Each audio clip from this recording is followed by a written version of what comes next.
The night I walked into my own kitchen, I thought I'd forgotten something until I saw them. My husband's hands on her waist, her perfume in my air, and that smile, calm, deliberate, like she wanted me to see. My name is Geraldina Blake, and in that single moment, 20 years of trust collapsed without a sound. He looked ashamed. She didn't. She smiled, as if stealing my life was a victory she'd earned. I didn't scream. I didn't cry. I just stood there, realizing the cruelest part of betrayal isn't what you lose. It's when the person who destroys you smiles while doing it. The house was quiet when I came home that afternoon. Too quiet for a place that usually smelled like dinner and carried the soft hum of evening routines. I remember thinking the air felt wrong, heavy, as if it knew something I didn't. When I pushed open the kitchen door, the world narrowed to a single frame. Russell was standing close to her, Kira, her legs crossed on the counter where I used to set our daughter's birthday cakes. His hand lingered on her hip, familiar, comfortable, and devastating. Kira turned first. Sunlight slipped through the blinds, laying a thin gold line across her face. Then came that smile, sweet, confident, cruel in its calmness. "You weren't supposed to be home yet," she whispered, almost tenderly. The bag in my hand tore open. A carton of milk rolled to the floor, spilling a pale river across the tiles. Neither of them moved, not even me. The sound of liquid hitting tile was the only proof that time hadn't stopped. Russell's eyes darted to me, filled with panic, shame, something close to fear. But Kira, she only tilted her head, studying me like she wanted to see what breaking looked like. No shouting, no accusations, just silence so sharp it scraped against my skin. I realized then, it wasn't the affair that shattered me. Affairs can be explained, forgiven, forgotten. What destroyed me was that smile. How deliberate it was. How she looked right at me as if she'd planned this moment all along. That was the instant everything I believed in, trust, family, safety, collapsed without a sound. And I knew, even before anyone spoke again, that nothing in this house would ever feel clean or warm or mine again. 6 weeks before that day, I still believed everything was fine. Life moved in quiet, predictable lines. Russell left early for work. I stayed busy with my students, and the evenings were filled with soft routines that felt safe. Too safe, maybe. That morning at school, I told my class, "Empires don't fall because of outside wars. They collapse from within." The room had laughed, but as I drove home, that line clung to me like fog. I didn't know it was my own prophecy. Lately, Russell had become busier, longer hours, shorter conversations. Phone always flipped face down. He said there was a new project in Norfolk. Big contract, a lot on the line. I nodded, pretending to believe it. Pretending was easier. Anna had just moved to Washington for her new job. The house felt hollow without her, though Kira filled that space often, dropping by with her sweet smile and the same easy warmth she'd always had. She called me Mom G. I used to love that, but small things began to shift. Russell smelled different, something clean, floral. One evening, I recognized it. Joe Malone peony and blush suede. I had bought it for Kira's birthday last year. He started coming home later, his shirts pressed but wrinkled in the same place near his collarbone. I told myself, don't be ridiculous. She's like family. Still, every night the silence at dinner stretched a little longer, the distance between us growing inch by inch until I could feel it in the air. Then, one evening, I checked our joint bank account, habit, nothing more, and froze. A payment of $200 had been made from Russell's company to K. Lawson Consulting. Kira didn't own a business. She barely knew how to file taxes. For the first time, my doubts weren't just feelings. They had numbers, dates, proof, and I knew whatever was happening had already begun eating away at the life I thought was whole. After that, the smallest details started to feel heavy, like they carried messages I couldn't quite read. Kira began stopping by when Anna wasn't home, always with an excuse: a pie fresh from the oven, a box of pastries from her favorite bakery. "Just checking on you, Mom G. You've seemed tired lately." Her voice was sweet, but there was something rehearsed beneath it. One Saturday morning, I looked out the window and saw her and Russell in the yard, laughing as they trimmed the hedges together. He wiped sweat from her brow, and she smacked his arm playfully. I watched from behind the curtain, my heart strangely calm, like it had already started detaching itself to survive. That evening, I called Anna. She laughed when I mentioned it. "Kira's just being helpful. Mom, don't overthink it. You know how she is." I wanted to believe her. God, I wanted to. A few days later, I found an envelope in the mailbox, cream paper, my name written in Kira's looping handwriting. Inside was a Polaroid, Russell and Kira, standing close in a parking lot, both smiling. His hand on her shoulder, on the back, in neat blue ink. "Thank you for always believing in me." I sat in my car with the engine running, staring at the photo until the edges blurred. That night, Anna called again. "Kira said she'll come visit you this weekend while I'm in New York," she said cheerfully. "She misses you." My mouth went dry. So that was the plan. Send Anna away. Keep me company instead. The world outside looked the same, but inside the walls of my home, I could feel something rearranging itself, a quiet invasion, polite and smiling, and for the first time, I realized I wasn't imagining it. Someone else was rewriting my place in my own family. That Friday morning began like any other. Russell kissed my cheek, said he'd be in Norfolk for 2 days, meeting investors, and thanked me for making coffee. I watched him walk out the door, calm, practiced, and distant. I didn't argue. I'd stopped arguing a long time ago. That night, a summer storm rolled in from the bay. Thunder cracked across the sky, and rain hammered against the windows until it drowned out the sound of my thoughts. I tried to call him, to tell him to drive safe, but the call never connected. Then I heard a vibration coming from upstairs, steady, familiar. His phone. It was sitting on his desk, still plugged into the charger. Next to it, a printed email. Reservation confirmed under Geraldina Blake, Blue Ridge Cabin. For a moment, the world tilted. My name, his handwriting, her perfume, faint on the paper. It felt like someone had peeled my life from me and worn it as their own. I sat in the dark, staring at that paper until the storm broke into silence. Morning came gray and heavy. I hadn't slept. Around noon, the phone rang. Our neighbor, Mrs. Kelly. "Dear, Russell's truck hasn't moved since yesterday. You okay?" Something inside me went cold. I went to her porch, asked to check her camera feed on the small screen. There he was, Russell, stepping out of the truck, opening our front door for a blonde woman carrying a tote bag. She turned slightly toward the camera. Kira. And the way he smiled at her, soft, protective, the way he used to smile at me, felt like watching someone live my life while I stood outside the glass, erased but still breathing. The next morning, I drove home earlier than I told him I would. The storm had passed, but the air still smelled like wet earth and endings. The kitchen light glowed through the window, a warm lie waiting behind the door. I stepped inside. Laughter, low, easy, familiar. Kira sat on the counter, wearing Russell's white shirt. Her bare legs swung against the cabinets. He stood between her knees, one hand resting on her waist.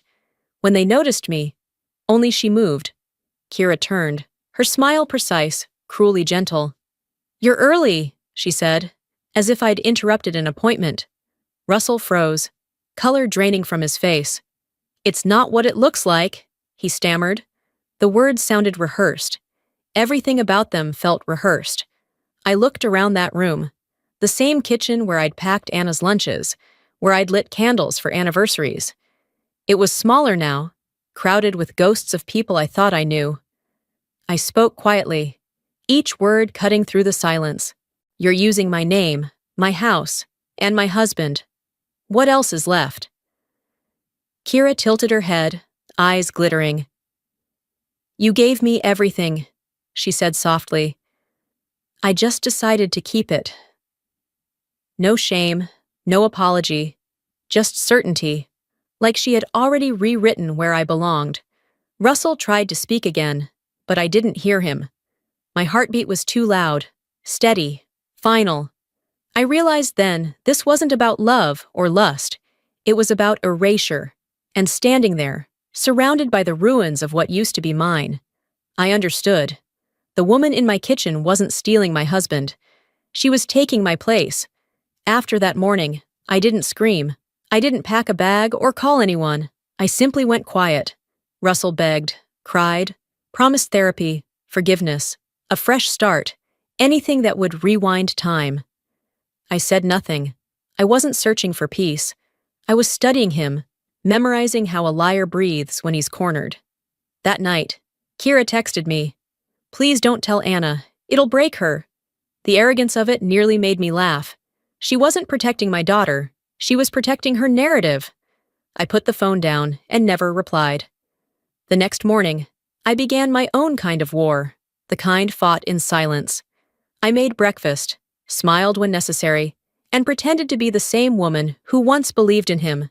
But underneath, I was watching, collecting, storing everything. I copied Russell's texts, photographed bank transfers, and started recording phone calls he made in his office. The more I saw, the clearer it became. Kira wasn't just a reckless girl. She was a predator who hunted validation and power. That night, I remembered one of my former students, Rebecca Haynes, now a family attorney in Richmond. I called her. When I told her everything, she went quiet. Then said, "You once told us history repeats itself when people refuse to learn from it. Maybe it's time you write a different ending, Mrs. Blake." 3 days later, Rebecca introduced me to a private investigator. By the end of the week, I had an encrypted folder full of screenshots, bank logs, and one small gift I'd taken from Russell's unlocked phone. A forwarded email Kira sent to a friend. "She's done. I've won." She thought I was broken. She had no idea I'd already started rewriting the story. 3 weeks later, the investigator's report arrived in a thick, sealed envelope. I opened it at the kitchen table, the same one that had witnessed every fracture of my marriage. Inside were photographs, timelines, receipts, proof that Kira's manipulation wasn't new. She'd been expelled from college for sleeping with a married professor. Before Russell, there were 2 others, older men, each with a wife she envied and wanted to replace. The pattern was deliberate, almost clinical. Russell was simply her latest project. The report detailed nearly $70,000 transferred from Russell's company to Kira's account under marketing consulting. There were photos of them at the Blue Ridge cabin, my name on the booking confirmation, her lipstick on his collar. The air left my lungs, not from pain, but clarity. For the first time, I wasn't confused. I was certain. Among the files was an audio recording, Russell's voice low, conspiratorial. "Once she signs the retirement papers, everything will be ours." It wasn't just betrayal, it was strategy. That night, I drafted my own plan. A dinner, simple, elegant, familiar. I sent invitations to Russell, Kira, and Anna, calling it a night to start fresh. A few old friends would join, too, just to make it feel safe. I polished the silverware, set the table with rosemary and white candles, and placed my laptop discreetly at the end, connected to the projector, waiting. On the screen sat one file, its title perfectly innocent, A Lesson in Betrayal, PPPX. As I stepped back to look at the table, I felt something I hadn't felt in months. Control. The kind that doesn't come from anger or chaos, but from precision. They thought they'd written me out of the story. They just didn't realize I was the one holding the pen. The night of the dinner, the house glowed the way it used to, warm lights, candles flickering, the smell of rosemary and roasted chicken filling the air. Word had spread through town that I was trying to make peace, that the Blakes were finding their way back to normal. I let them believe it. It made the setup perfect. I set the table with care, white napkins folded neatly beside crystal glasses, golden candles flickering between plates. At the far end sat my laptop, covered by a linen cloth, connected quietly to the projector above. When they arrived, I greeted them like a gracious hostess. Russell looked nervous but hopeful. Anna smiled faintly, relieved to see her parents in the same room. Kira wore confidence like perfume, radiant, untouchable. "Tonight," I said, pouring wine, "we're celebrating honesty." Her smile flickered, just for a second. Then I lifted the cloth and opened the laptop. The projector hummed to life, casting the first slide across the wall, a lesson in betrayal. The next slide, Kira and Russell, tangled together in the Blue Ridge cabin, then bank statements, text messages. "Once she signs the papers, everything will be ours." Anna's voice cracked. "You used her name?" Russell stared at his plate. Kira's voice was sharp. "She's lying." I nodded toward the back door. It opened, and Rebecca stepped in, holding the investigator's file. On the screen, a video played, Kira's voice, triumphant. "She's done. I've won." The room froze. Anna's tears hit the tablecloth. "Mom, you knew?" "Yes," I said. "I wanted you to see the truth yourself." Kira's glass shattered against the floor. "You think this makes you strong?" I looked at her, the woman who'd stolen everything and still thought she'd won. "No," I said softly. "It makes me free." That night ended in chaos. The sound of Kira's wine glass shattering still rang in my ears long after she stormed out, her heels striking the floor like gunshots. Russell stayed behind, slumped at the table, staring into the empty plate in front of him. Not a word came out of his mouth. His silence wasn't remorse, it was defeat. By morning, York was buzzing. In towns like ours, secrets never last more than a sunrise. Everyone knew, the friends who'd once envied our marriage, the clients who shook Russell's hand, even the pastor's wife who bought her produce from my garden. Rebecca had already filed the evidence with the court. Adultery, financial fraud, unauthorized asset transfers. Every lie now had a legal name. Within days, the fallout hit. Russell's company was audited, contracts were canceled, bank accounts froze. Kira was terminated from her firm and summoned for questioning on charges of identity fraud. Apparently, she'd opened an account under a false name to receive the money. Anna came by that afternoon, eyes swollen and voice trembling. "Mom, I don't understand how you stayed so calm through all of this." "Because," I told her, "sometimes silence is the sharpest blade." The sky outside was pale when Russell finally appeared at my door. He looked older, smaller. He knelt on the rug and set divorce papers on the table. "I'll sign whatever you want. Please, don't destroy me." For a moment, I almost felt sorry for him. Almost. "Destroy you?" I said quietly. "Russell, you did that yourself." I signed, handed the pen back, and watched him walk out of the house he once called ours. By sunset, I owned the home, the cabin, and something far greater, my name. Later that night, my inbox pinged, no subject line, no sender I recognized, just one sentence. "You haven't seen the last of me." The signature was a single letter, K. I stared at it for a long time, then closed my laptop. Whatever she planned next, it no longer scared me. The storm had already passed, and I was still standing. A year later, life had found its quiet rhythm again. The first day of the new semester, I stood before my students at York High, chalk in hand, and wrote across the board, "History doesn't repeat itself when someone dares to write it differently." They copied the line, unaware that I'd written it first for myself. The house was mine now, simpler, lighter. The air no longer carried ghosts, only the faint scent of coffee and rain. I'd sold the Blue Ridge cabin months ago and used the proceeds to help Rebecca open a legal center for women recovering from emotional abuse. She called it the Rosemary Project. It felt right, something that grew from ruin but smelled like renewal. Anna lived in Washington, thriving. She called every Sunday, sometimes laughing, sometimes crying. Her latest article had gone viral. Women who rebuilt themselves. I knew it was partly mine, though she never said it aloud. She didn't need to. One rainy afternoon, I ducked into the cafe downtown to escape the drizzle. The bell above the door chimed softly.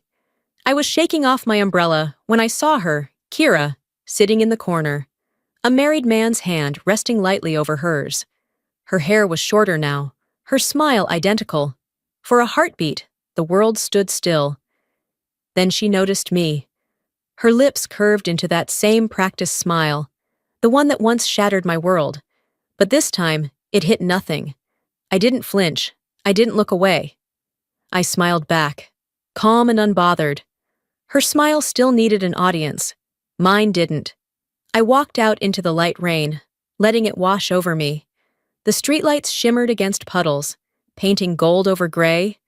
For the first time in years, I felt untethered, not angry, not broken, just real. I didn't need anyone to believe me, to love me, or to apologize. I only needed to know that I had lived truthfully and survived beautifully. That evening, Anna's article went live. The final line read, "Some smiles break you, some rebuild you." And as I read it, I realized mine had done both.